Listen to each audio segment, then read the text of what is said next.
Hello everyone and welcome back. Hope you are enjoying attending different sessions and you're making new connections. If you have not started networking yet, then you can visit the networking lounge and start interacting with your peers. Do not forget to also visit the exhibition zone and ensure that you set up some time with our partners to share your business challenges. And now it's time for a case study on intercepting cybersecurity threats. The increase in remote ways of working and the use of personal data networks, organizations all over the world are facing the challenges of cybersecurity. In this session, we will hear how Everise is building its cybersecurity strategies and making it secure from cyber attacks. To present this session, it's a privilege to have with us Ganapathy Subramaniyan, CIO for Everise. Ganapathy comes with over 2 decades of experience in facilitating and building world-class technology management. He is dynamic ITES industry veteran with over 2 decades of leading experience in strategizing and managing technical infrastructure in domestic and international marketplaces. His in-depth acumen and technologically driven expertise to devise and deliver result-oriented strategies help businesses transform, progress, profitability, and productivity. So let me invite Ganapathy and hear some best practices on how we can make our workplace and workforce secure from cyber attacks. Welcome, Ganapathy, and over to you. Thank you. And thank you, ETCIO, for having me here. So in this case study, 2 parts to what I think I would like to speak about. Number one, the new age threats and how cybersecurity infrastructure and frameworks are as important as the infrastructure and frameworks that support your business. Number two, cybersecurity challenges with remote working model and how organizations can overcome the threats. So a series of cyber attacks on corporations are happening daily. Digital risks are becoming more complex to manage and stakeholder expectations are rising continuously. Firewalls, web proxies, SIEM, appliances, CASB, third-party intelligence. A typical company uses, on an average, dozens of security vendors to manage their security, their cyber security. On an average, I think there are 35 to 50 security solutions to address various assets in an organization. The combination is unique to each organization based on the architecture. So even with all those points, with those point products, sometimes you still feel your stack lagging behind when it comes to securing users when they access the internet. The definition of where and the boundary continues to expand as companies move to hybrid work environments and organizations struggle to secure their cloud perimeters, as well as I think the individual users and locations, right? But the good news is strengthening your security stack doesn't mean a massive revamp of your infrastructure or a loss of customization and control. So let's look at some global stats here. 82% of the company leaders plan to allow employees to work remotely at least for some time.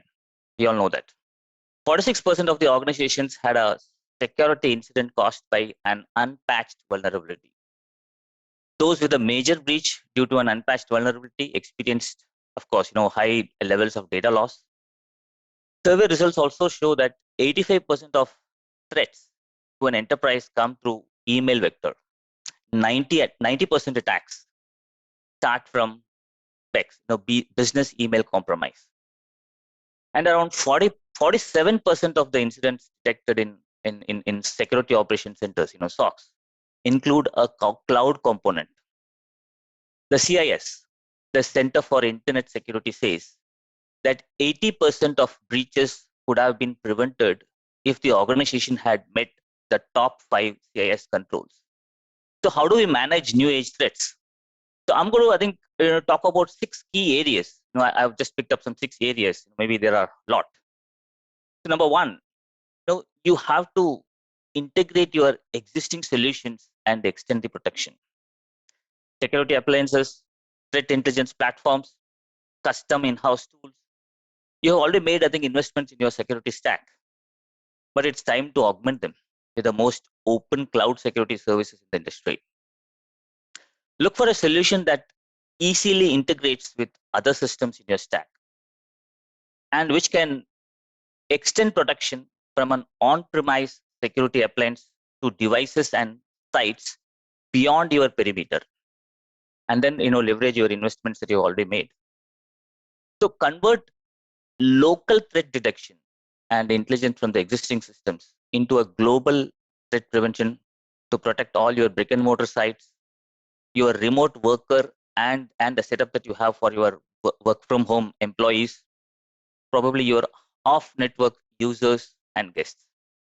So now it's time to invest in systems that enables to take immediate actions on indicators of compromise, which is again to reduce the time between detection and prevention from days to seconds.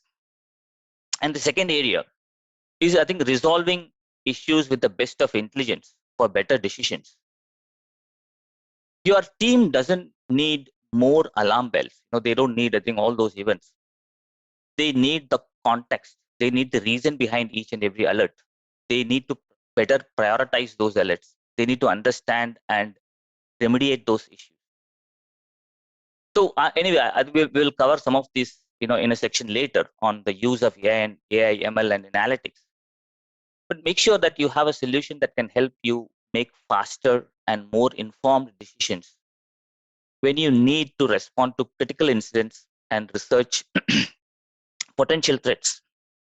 Solutions that's capable of, I think, sharing data across your systems and pull contextual threat intelligence, into the security management and the incident response environment that you have.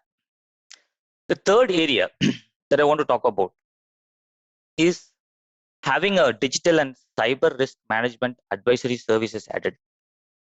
Now it is, I think, gaining more importance. I would like to draw an analogy to the term insurance that we typically all have. Cyber security is like a term insurance policy. We need to be prepared for the worst always. Having an external view of your posture and readiness is as important as how confident you are with your internal gap.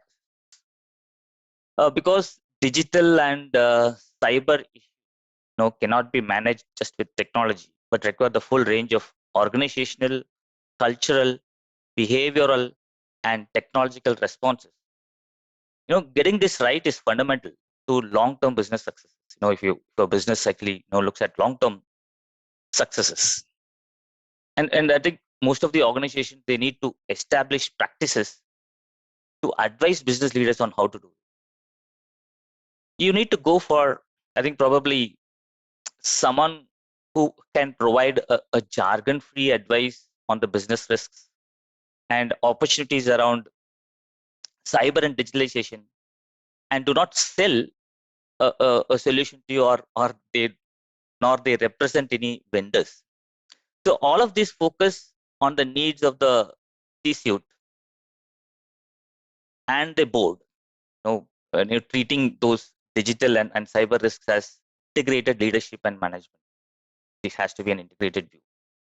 So now I think probably it's time to set up digital and cyber practice that advises corporate leaders and investors on the business, about the risks that cyber and digitalization representation, for their organization.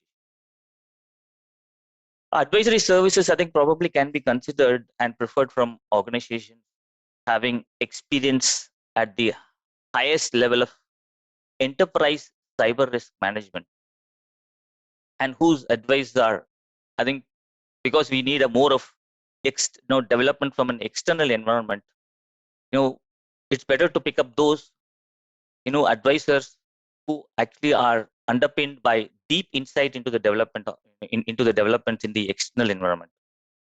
Also, services that are focused on serving the need of the C-suite and the board, treating digital and cyber as an integrated leadership, like I mentioned earlier. And the fourth area, we all, I think, probably look at all those point solutions, but I think the most important thing is to build an end-to-end defense. Security solutions, I think, should all work together to help you better defend your organization and respond faster when the issues arise. Make sure your security solutions are built on the principles of integration, intelligence, and automation. Solutions that can enforce policies, protect and control cloud apps. Keep your networks and endpoints safe and safe from the threats, so that you can instantly see what's most important across all your control points. So let me, I think, take examples of some of this, um, architectures and frameworks that we have. For example, SASE, Secure Access and Service Edge, is a new unified way to safeguard your use of web, cloud, and private applications without the hassles of point products. Having SASE architecture implemented, your employees can work from anywhere safely and efficiently, keeping threats out and sensitive data in. As SASE provides web, cloud, data security in a single cloud service, it provides remote access to private applications without the pain of VPNs. The architecture is risk-based protection, for a personalized and also for an automation, automated security. This assay is also operational, is efficient in terms of operationally how I think it is managed from the cloud. So while I think we could explore all these solutions that are available, SIEM, SOAR, EDR, XDR, Zero Trust Framework, yeah, of course, there are a lot of pointed, point solutions. But it is important to have the orchestration of the solutions by an enterprise across its assets. And probably the solutions that they have across its endpoints, the cloud instances, and so on and so forth. AI-based controls, monitoring, event correlation, threat intelligence are all, I think, probably fast becoming an hygiene. External monitoring, like third-party advisory services that we spoke about, from the right partner on opportunities and risks faced by the business, that can, be an important aspect, for the key decision makers. But most important of all these things, I think now, which is more, I think what we are focusing on is the Zero Trust Framework. So let's expand a little bit on Zero Trust Framework. We all know, I think, thinning of the perimeter came with the cloud computing. So as per, I think, Checkpoint, for example, with 81% of data breaches involving stolen credentials, it is clear that username and passwords do no longer prove the identity of an user. So user and password names are not the identity of a user, right? We all know it. Now the need has come for MDM, device profile solution for device management. Intelligent firewalls are required nowadays. Threat detection requirement has grown exponentially, and it continues to grow. Right? And because of IT, OT integration, attack surface also has increased. So as mentioned earlier, there are 35 to 50 security solutions to address various assets in an organization.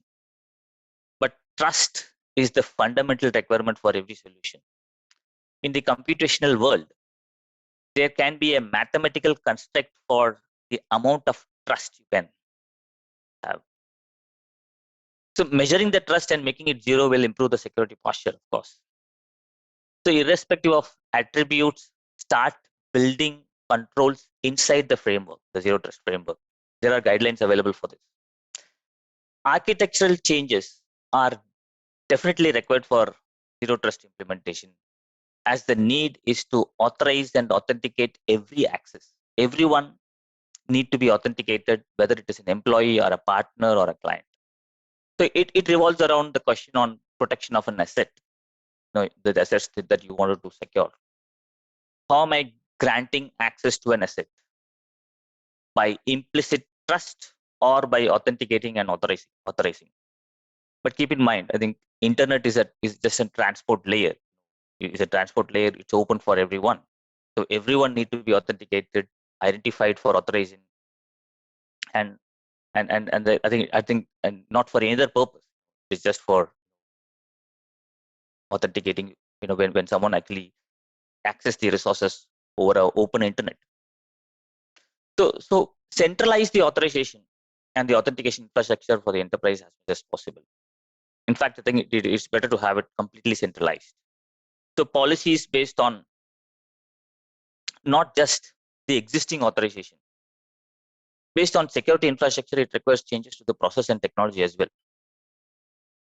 We also have to be conscious about, I think, having a weak multi-factor authentication or a weak VPN. They are examples of a weak security, as a weak zero trust component.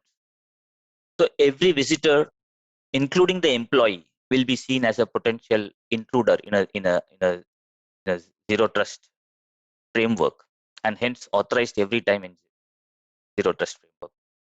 The corporate devices, vendor devices, every request, every asset, even the codes given by the partners, we all know, trust on everything to be made zero. Question even the security infrastructure as well. So there are guidelines available for zero trust, but there are no standards and regulations so far. But I think it's the best thing to follow for us. And the fifth area that I want to talk about, I think, and touch, I think is the most popular: AI analytics security. So use of AI and analytics in security. How to build a predictive cyber defense. How to strengthen email security using AI and analytics. We have moved, from prevention mode to detection and response mode, and now we have to move into the age of prediction, predictive mode. So let's come out of that reactive mode. Reacting to every alert will get you fatigued. We all know cybersecurity is not a pure science, nor it's an art. I've heard this from multiple speakers. It's a combination of both. It's a science applied on events, experiences, and learnings. So, for example, you cannot fully automate a SOC. You can only automate some jobs, some L1 jobs, or at some levels. So which can only reduce the alert overload on the SOC. So you need solutions to predict hackers' infra before it is launched. That's how I think we can, prevent more of these loads on SOCs. So prediction based on changes in the internet, could discriminate actors versus non-actors. So solutions that can scrub the internet daily, the internet,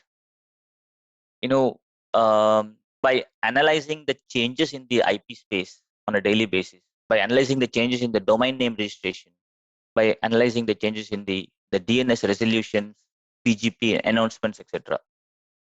Then I think probably, we can leverage machine learning to generate potential cyber criminal profiles, which can actually label these profiles, and using AI and ML predictive solutions, we could detect the build of a cyber criminal infrastructure online, even before the attack is launched.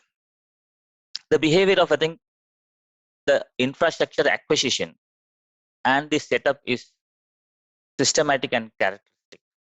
So by profiling and modeling these behavioral patterns, again, I think it's behavior analytics, we could create attack profiles that include all the infrastructure associated with these threat actors. So SOC effectiveness and malware detection accuracy could be improved by such behavioral analytics and using ML. And another use of AI, which is, I think, very important, and I think, it's a widely faced issue nowadays, is business email compromise. Business email compromise, BEC, I'm going to refer it as BEC, going forward in the session, was recently, I think, described by the Fortune magazine as one of the tech's most ruinous threats. The FBI's Internet Crime Complaint Center reports that financial losses from BEC attacks have doubled year on year since 2016. And currently, it represents 50% of all financial losses in cybersecurity. And I think you'll not believe, there's a report from AIG, sometime back, highlighted BEC as the #1 reason for cyber insurance claims, exceeding ransomware. Many organizations have also reported that FBI has been unable to assist with cases of financial losses less than $1 million. This lower limit has grown over the areas due to the case overload. Email has been the leading attack vector for cyber attacks for years now. So security organizations have responded by investing heavily into email security solutions to combat, I think, everything from commodity spam solution to ransomware in attachments to credential phishing. And yet, tech losses continue to grow in spite of all this awareness. So some of the common threats, that we have seen, that bypass the traditional security solutions, and hence, it required an AI-based solution. Some of them are, I think, for example, executive impersonation. Emails may come from a known email service such as a Gmail. The second one, I think, is compromised vendor accounts. They are extremely difficult to identify. Compromised employee email account, credential phishing emails. Unfortunately, none of these traditional email security solutions perform any activities to identify and block a socially engineered and a target email attack. So we need a solution. I think we probably have to look for a solution which looks beyond the email data and redefines the scope of behavioral analysis. Solution that takes a data science approach, analyzing data sources specific to each organization to arrive at a high confidence decisions to block targeted email attacks with data, you know, beyond just email available via email practice, via email platform APIs from Microsoft 365 or Google G Suite. Organization specific inputs can be leveraged to identify email attacks. The solution can analyze rich data you know, from multiple data sources to profile the communications. The results of the analysis can then be consolidated by a group of machine learning algorithms to ensure high confidence verdict. So, I think business email compromise, we all know, is an important area for us to focus on. The sixth one that I want to talk about is the last, but not the unimportant or not the least, is employee security awareness trainings and phishing simulation need. We I think probably have seen 85% of the threats to an enterprise come from business emails. The users are the weak link, in network security. Training. You need to train employees on the importance of being a human firewall for the organization. Maintain a large library of security awareness training content, including, I think, modules, videos, games, postures, and also newsletters. Automate the training campaigns with scheduled reminders and track it through your LMS, like what we do, Everise. So, phishing assessments on how employees react to phishing emails are a powerful way to not only measure the awareness of an organization, but to reinforce key learning objectives. Nothing is more powerful than when a employee click on a link and then get an instant feedback. They just feel victim to a test and then learn more about what phishing is and how they could have detected this that this was an attack. For this assessment, we could, I think, probably consider solutions that offers a suite of tools to create and launch customized phishing campaigns for the employees in the organization to receive. Each step in the campaign should be tracked. For example, when the email was opened, when the link was clicked. This is just to provide the security manager with a full picture of its employees' awareness level. For example, at Everise, all employees are trained on information security at hire and also receive annual training that includes emerging threats as well. We perform monthly phishing simulation tests to train users on how to spot malicious emails and let them report phishing emails by providing them a phish alert button on their email screen, which sends the alert to email abuse mailbox for relevant support teams to pick it up for action. Okay, so now I think let's come to the second section of our of this speak today. The case study, how on remote working and then the Everise model. We all know, I think, transitioning to a work from home model is not just a question of how the backend technology works or how the technology is set up, but it's a critical business decision. So in the Everise case study today, I think we'll talk about a leading tax preparation and a personal finance company,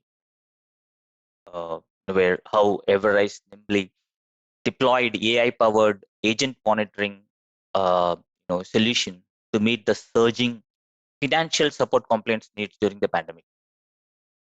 What was the challenge? A stimulus checks from the government created an immediate effect for financial services companies.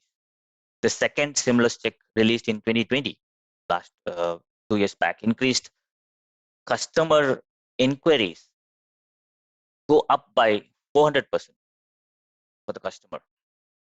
In anticipation of the incoming third stimulus check, the client asked Everise with delivering a complaint customer support solution that would quickly scale with the surge in financial support needs.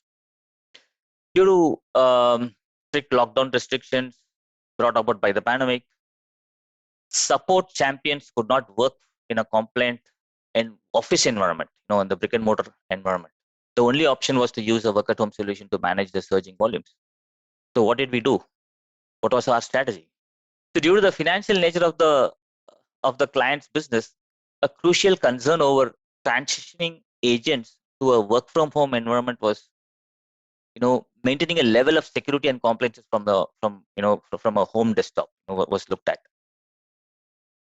The client wanted to non-intrusively monitor the agents work they wanted to look at their work adherence. They wanted to ensure a clean desk policy aligned with their standards of no compromise on security, compliance, and functionality, etc.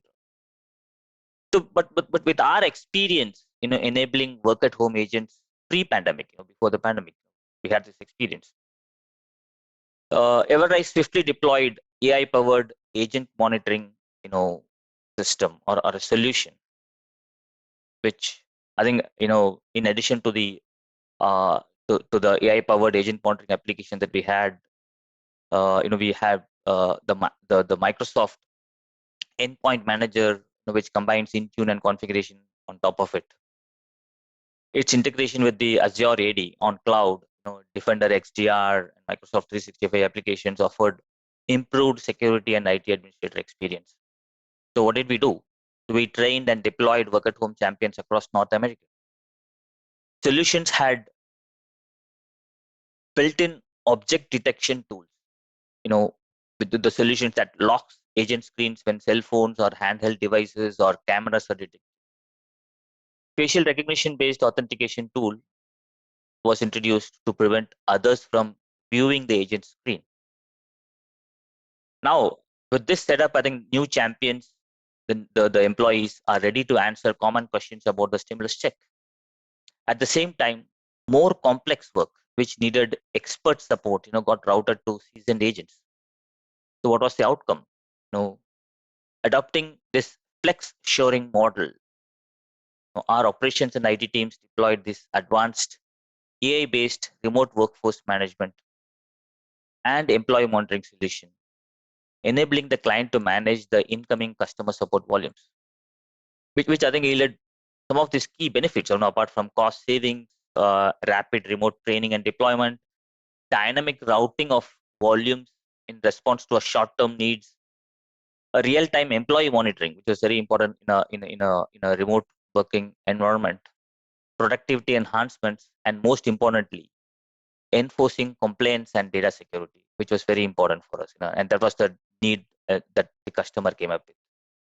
So meeting all their compliance requirements, we evolved the client's historically brick and mortar operations to a more flexible model by rerouting customer calls based on a surge support volumes.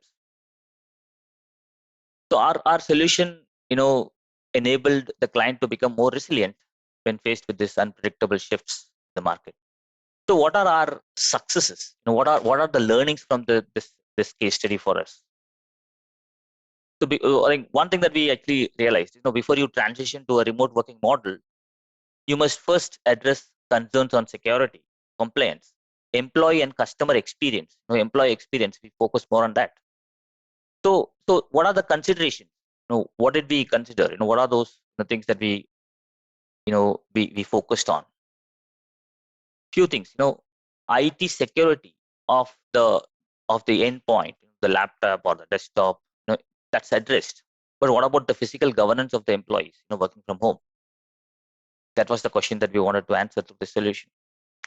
Trust your employees. Yes, of course. But it is important for the organization to verify, because the onus is on the organization if there was a breach reported. In remote worker, we all know VPN, how it's accessed. But it is like access to, we treated VPN like, like an access to the building. Like the visitor going into a conference room or an employee going into a production floor, will have different sets of requests or different kinds of accesses given to them. What if I think a corridor is created only to the conference room where the visitor has to go? And what if I think we need to create a corridor only for, only for the employees who actually can reach out to the production floor? Is the kind of segmentation that we came up with, with our VPN solution. And the fourth consideration was about how employees will handle sensitive customer data more responsibly. There should not be any leakage of the same, of the data through screenshots. There should not be any mobile snapshots. Secondary monitor connections, very important. Copy and paste should be disabled. Screen share in web meetings or shoulder surfing by a third party. We have to consider all these things, before we, I think, came up with this AI-based solution, which addressed most of it. And the fifth consideration was identifying and granting system access to employees to I think, only to selected, only for the, the enrolled employees, barring all the proxy situations. And the sixth consideration was how, to monitor how productive the employee is when working from home. So I think to meet all these things, what we had, I think, as consideration for the solution that we looked at, of course, all these considerations are subject to adherence to all the privacy laws of the region or the country that we operate from. So solutions, looked at features like facial recognition based authentication, liveness detection, whether someone is actually, sitting in front of the, terminal or not, camera evasion detection, mobile and or camera or any object detection, eavesdropping detection, employee absence detection, and of course, unauthorized mass storage connection or any devices, connected to, detect all those, additional, input output devices that would potentially could get connected to a laptop or an endpoint that the employees work from. So we had a solution which actually which could provide, the GDPR, HIPAA standards compliant, which can provide desktop analytics, which does no video streaming, which was very important when employees work from home, from their home internet access, and which actually stores no local data. None of this data or I think all those events created by the system actually had any data stored on the local desktop, and works very well even when the Wi-Fi or the network connections drop. All these considerations were very important for us. So a solution which captures only exceptions, was considered, and hence I think there should not be any compromise to the privacy. So hence there is no compromise to the privacy. Also, most important,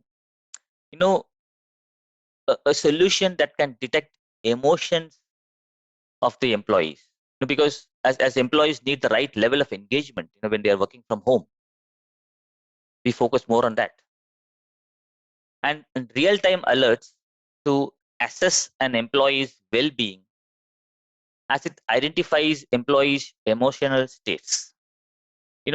Track their employee, their happiness index, track employees' happiness index, and which I think we insisted as a people-first organization. So I think with this, I think with all these considerations across the technology and also considerations across all the business requirements, we were able to, I think, successfully implement the solution that the customer was happy with. So thank you. I think and I think we have covered both the sections, and thanks ETCIO for giving me this opportunity. Thank you. This was really amazing. Thank you so much, Ganapathy, for helping us understand how can we manage cybersecurity threats and secure our organizations from cyber attacks. I'm sure our audience had a lot of takeaways. I would invite all our audience members to keep sharing your insights and takeaways on social media using the hashtag #ETPhoenixAPAC. This might also make you win some exciting Amazon coupons. Thank you everyone for joining us in this session. And now it's time for the next CXO panel discussion on redesigning business strategy for better customer experience. So see you all there. Thank you.